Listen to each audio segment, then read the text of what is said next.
Assalamu alaikum wa rahmatullahi wa barakatuh. This video is, or the reason for this video is our beloved brother Abdul Latif, who is one of the better, or one of the best of us rather, of students who is studying long term in Cairo, Egypt. If you don't know our brother Abdul Latif, you should check him out, look him up. He has an Arabic academy. I don't know if it's still up and running. I forget the name of it right now. Virtual Arabic Academy or something to that effect. Anyway, brother's name is Abdul Latif. The brother asked a very significant question, and he posed it in the form of a video where he talked about college or trade. Which one is better for the children, for the youth? College or trade? And then he sent me a message and asked me to give a response. What did I think of that? Alhamdulillah, the brother values my opinion. I feel good. Anyway, college or trade is a very complex and nuanced topic. It's not a light topic, nor is it an easy topic. When we talk about college or trade, first we have to determine who we're talking about. Are we talking about just the Muslims? Or are we talking about African Americans? Or are we talking about African American Muslims? Which one? Because there's some layers to peel back in all of those.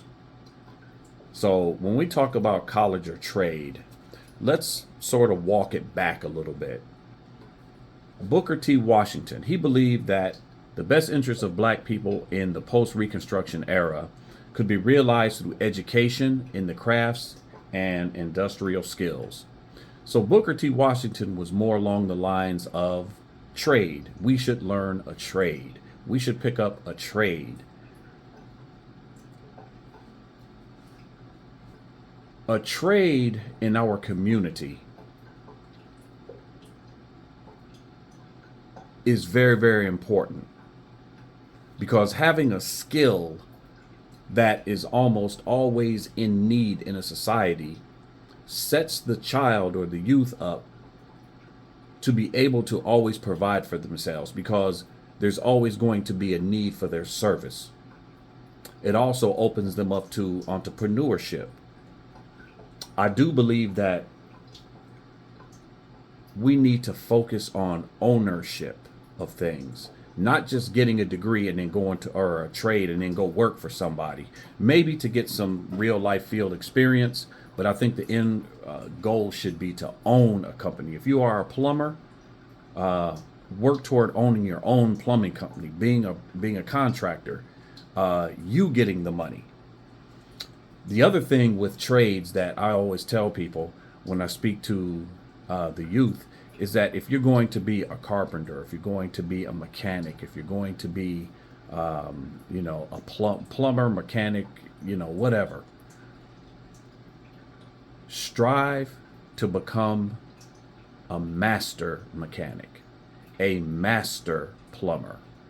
Don't settle with the low-level certifications in your field. Strive for the highest. When you strive for the highest, that also opens you up for contracts. It opens you up for federal contracts. It makes you competitive with others when you have that type of certification. And that type of certification is not the norm. Most people don't have it. When you go to most of these mechanic shops, they're simply ASE certified mechanics.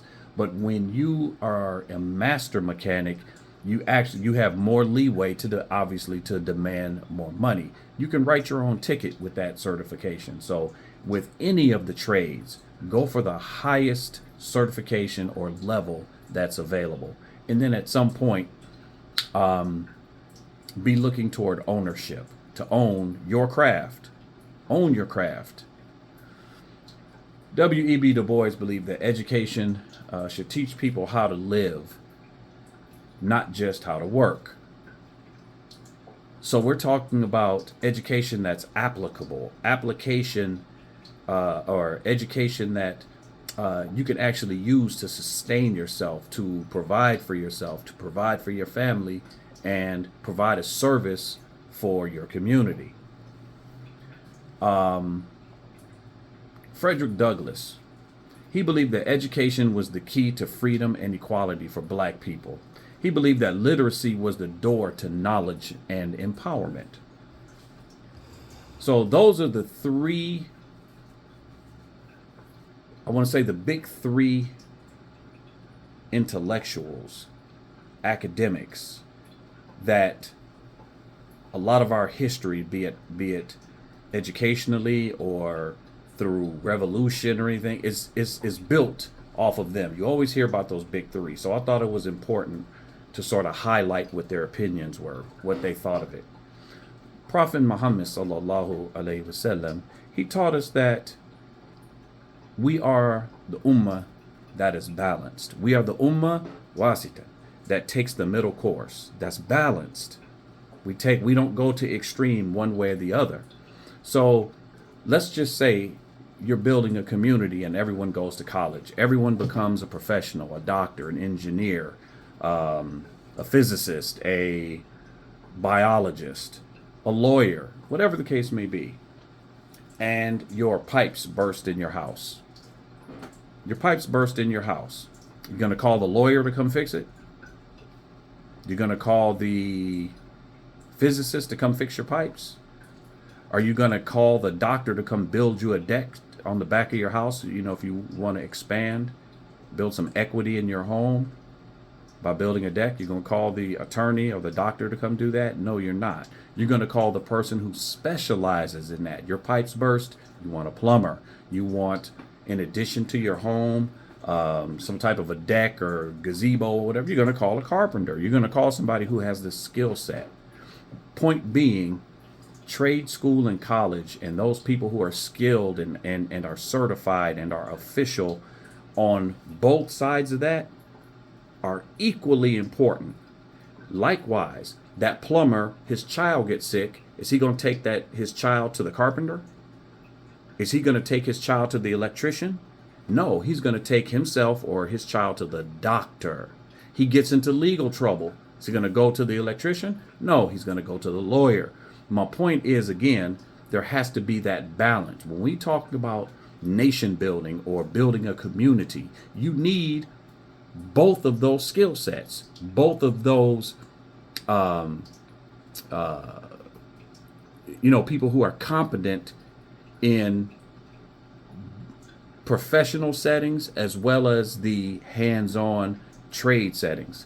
One thing that I do like about the trades is that it affords the child or the person, whoever gets the certification, to almost always be able to provide for themselves, because their skill set is almost always going to be needed in some way, shape, fashion. You're going to need a plumber. You're going to need a carpenter. You're going to need an electrician, somebody, your lights go out, something's wrong with the wiring in your house. You're not going to call the attorney. Likewise, again, you get in trouble, you're going to need that attorney. So I think that both of them have their place in society, and there is a necessity for both. There are some things that I tend to know and understand about education that you may not get in trade school. College does or should polish you. It should polish your presentation.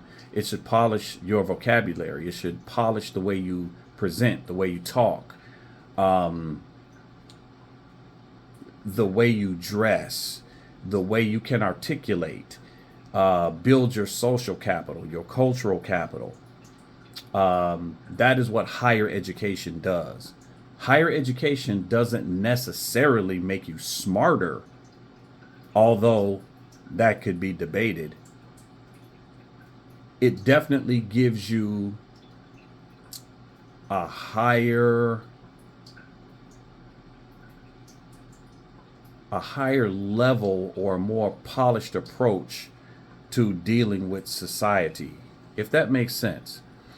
If I want to speak to a policymaker in the legislature, I want to send somebody who is polished, someone who can present and speak in a way that the person across from them is going to be able to respect and relate and understand. Likewise, if I'm going to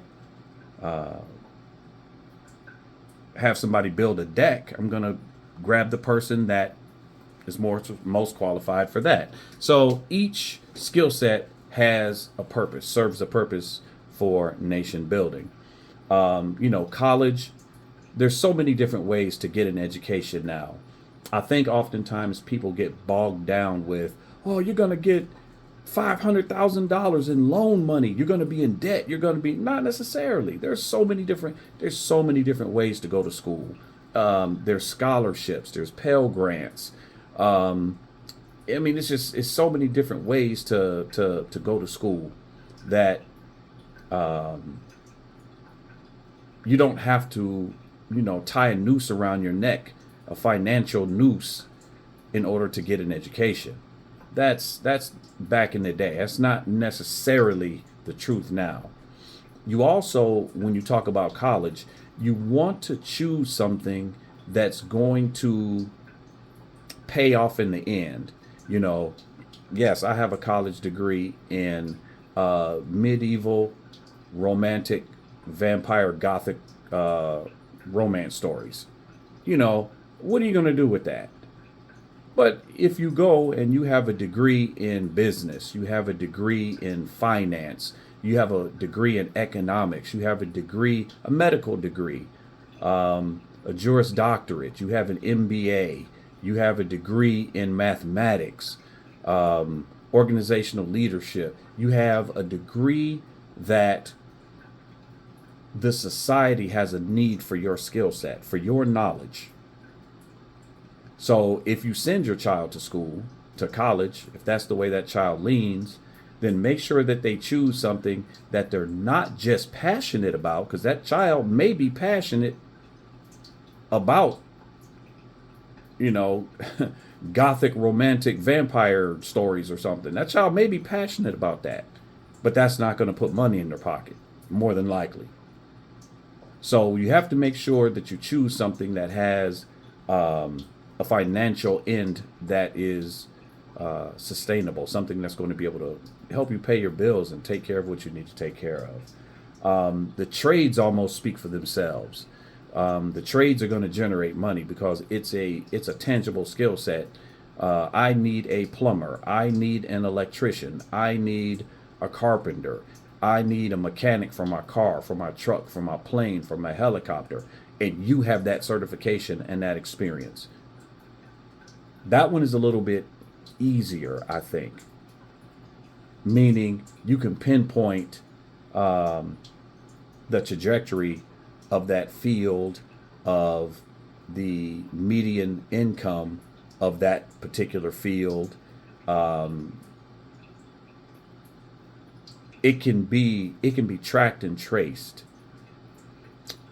Sometimes with education, collegiate education, it's a little bit more difficult. But at the end of the day, both have a value. Both are a necessity. Now, keep in mind also, I'm about to go there with this. There was a period of time when within the Salafi community, we were told not to go to school. Kufr, free mixing, interest from loans, riba, and all of these things. We were told avoid school. Now, the whole time we're told to avoid school, everybody else, other demographics, they're going to school. They're obtaining degrees. They're moving ahead economically. They're moving ahead politically. They're moving ahead in housing and in health and everything that a higher income or a different tax bracket brings with it. They're moving ahead in that. Many of the African Americans who were introduced to Salafiyya sort of got played. I don't know how else to put it. They got played. So while they were sitting in the masjid, not doing anything, not selling oils and staying away from riba, which, alhamdulillah, is 100% correct. We're supposed to. Other demographics were not. What does that mean for the Muslim community? Oftentimes, and unfortunately, the African American is seen as the lower hand versus the upper hand. And the Prophet Muhammad sallallahu alaihi wasallam said that the upper hand is better than the lower hand. For those of us that have been in the more affluent masajid on the 27th night of Ramadan, and you know why I do this, because of what they think it is. Tonight we have a goal of $350,000. We need donations, $350,000. And you hear the brothers, I'll give 20,000, I'll give 30,000, I'll give 10,000, I'll give 100,000, I'll give. While mostly the African Americans are silent. Well, how do these people have that surplus, excess money to support the masjid that way? It's through their job or through what they own. And most of them are degreed. Most of them have college educations. So we have to look at the causation, the correlation and causation. Is there a correlation and a causation there? Is there? That they have the ability and the surplus money to support the masjid and what the masjid needs. But those who may not have those, that same surplus, what is the difference in their education level? What's the difference? These are things that we have to keep in mind. We live in a capitalist society. We live in a society that, money talks and everything else walks in reference to dunya, in reference to how we move, in our ability to, live in better housing and have bigger, better masajid that offer more services and more, money to the imam and the tulab al-ilm to come and teach and to bring in speakers. All that stuff costs money. It's not free. So the people in the masajid who have the ability to bring in some of these speakers, what's the education level of most of them? Most of them. The Arabs who come into the country, are most of them degreed? I understand so. A lot of them are. The Africans that come, a lot of them are degreed. The Asians that come, a lot of them are degreed. And those that aren't are coming for education. So we have to look at our position in that whole gaggle of questions and situations. We have to look at where we are in that. We have to look at our economics. We have to look at our level of education. We have to look at where we're currently living. Where do we want to be? How do we get there? What do we want for our children? How do we create generational wealth? There's a whole lot that goes into that. So I don't know if I asked more questions and gave more solutions. I'm not sure which one, but I guess just to finish it off, college and trade are both equally as important, equally needed. And when you're talking about building a community, you need both. And there's ways to go and get the resources or the money needed to go to trade school or go to. Now, I'm a combat vet. I served in the U.S. Army.